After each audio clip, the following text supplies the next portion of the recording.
It's January 1, 2017. This is my annual go jumping to the Little Canal River. 2016 was a very interesting year, not only in my life, my family's life, but in the life of several people that are close to me, close to my family.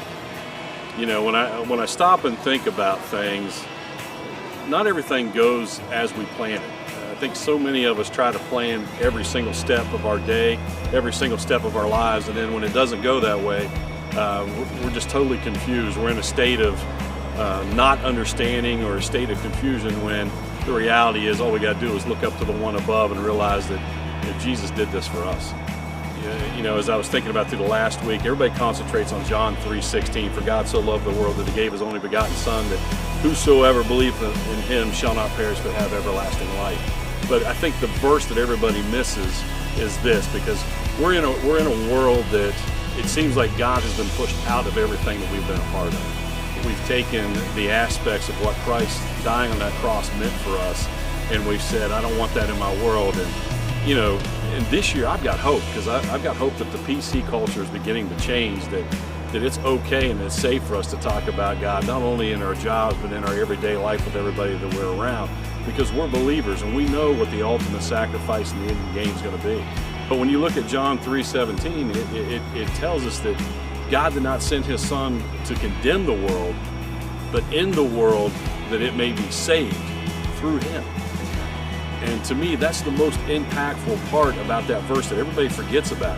It wasn't his intention to condemn all of us. I look at, you know, those people that are quote unquote agnostics or atheists and they don't believe, and that's one of the arguments that they give, is that you know, a loving God will never allow bad things to happen. Well, you know, he's given us by choice. He's allowing us bad things to help teach us things that we don't see. You know, he tells us don't lean on our own understanding. His ways are a lot more advanced than any of us could ever think about. You know, I look at, in our culture around here, I look at the issue we have with the drug culture going on, and so many overdoses that have happened. And there are overdoses that have impacted not only myself, but actually impacted my son. We were in Charleston on Friday and went to a restaurant. I don't want to mention the name of the restaurant, but had a server that obviously was having some struggles. And I could tell, you know, right before she left from taking her order, I told him, I said, Alec, I said, something's not right with that lady. And I said, I think we need to pray for her. Because I could just tell she had struggles. Well, come to find out that she was on drugs at that time, and ended up relieving her. It was actually her first day of the job, and they didn't want us to pay for a meal. And I'm like, no, we ate, even though we didn't get everything. I said, we did eat the main part, and it was great. You know, I just want to pray for that lady. I want to let her know that there is a hope. You know, because a couple months ago we lost a kid that I had coached, and then he's battled for several years with drug addiction and everything. And a month before that he finally passed away, he had been going to a rehab. He accepted and changed his life and accepted Christ. And then it broke my heart when I heard that you know, the addiction of heroin is so bad that one night of weakness was all it took. And he left behind a son and a significant other as well. I look out through the rest of the year. You know, I lost a really good friend, Rick Phillips. Those of you who don't know Rick, I think most of you do, but you know, Rick was an All-American up at WU. He played at Parkersburg High School, and I had the honor of getting to coach with him a few years while I was helping out at my alma mater. And Rick was just a giant of a man, but he had the heart of a Savior. And he just loved everybody, believed the best in everybody, and was constantly trying to get people to reach a level they didn't think they were capable of giving, and being so compassionate with them. And Rick had battled, you know, some health issues the last few years, but even in his passing, he left behind a great legacy. Think of his wife Anna, who, you know, left her job to help take care of Rick, you know, in the last year and a half, and what a blessing and honor she was to her family. And she always put her kids, Ricky and Jason, first, and she was a true mother. And all of us in the Big Red community, the W community, who had an impact or got to see what Rick was like, know we're missing a great man this year. He has the heart that I hope most of us use on a daily basis, and if not, we should. I had some funny moments with Rick too. I mean, I remember at football practice, Rick hated people touching him. So all the kids and even some of us, the coaches, would purposely get around him just to start touching him or putting our arms on his shoulder, just watching him freak out a little bit. And he knew we did it on purpose, and he laughed, and he would act like he was going to chase us, but we knew he couldn't run us down, although he was quicker than most people thought. I think about the other struggles that people have, people with sickness. I look at our current pastor and his wife, Joni. What a beautiful lady she is. What a incredible servant's heart she has, and the passion that she has for people. Joni was diagnosed with a terrible disease, and she faces a battle. But I know our God is strong, and I know our God can do things immaculately impossible compared to what we can do as humans. And Joni, if you hear this, I want you to know we're praying for you. Our God is great. Don't ever think that He isn't. Continue to be encouraged by the love that He has for you and the impact that you have on not only your family, but the impact you have on the church family as well, and all those who touch you in the community.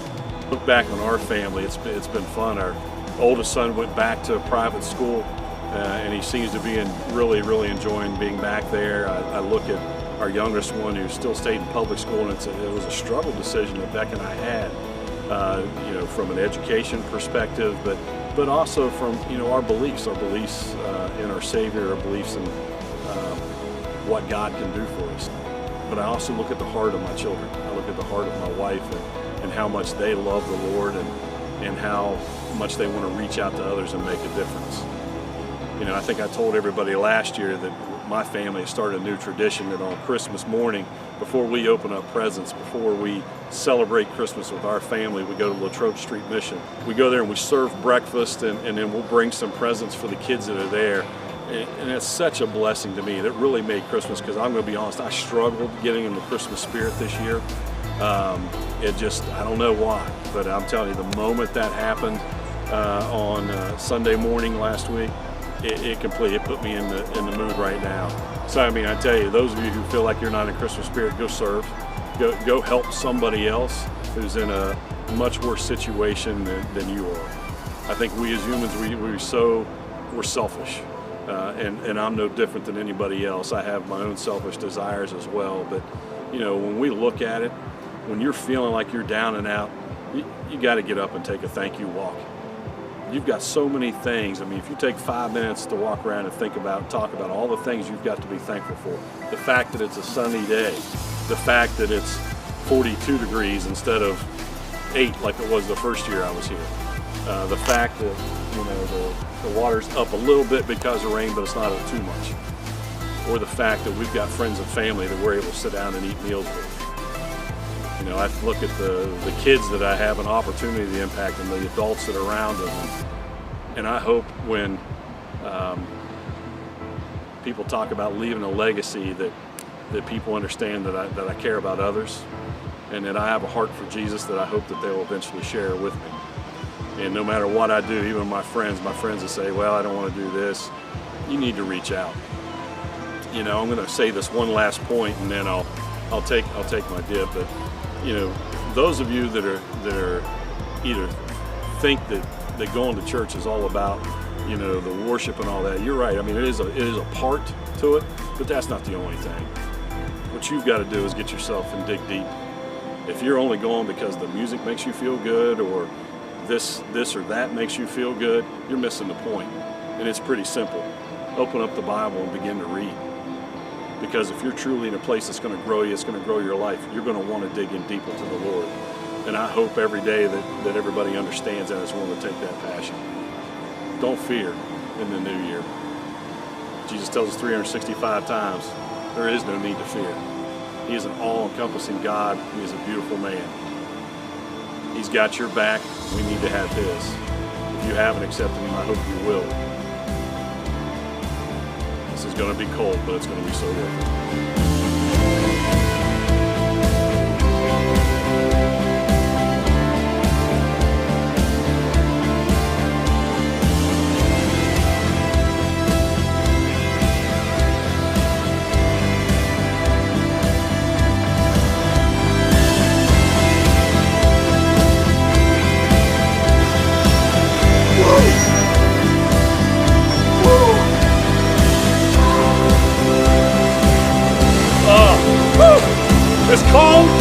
beloved. Make 217 the greatest. No fear in the new year. God bless. Woo, I'm cold.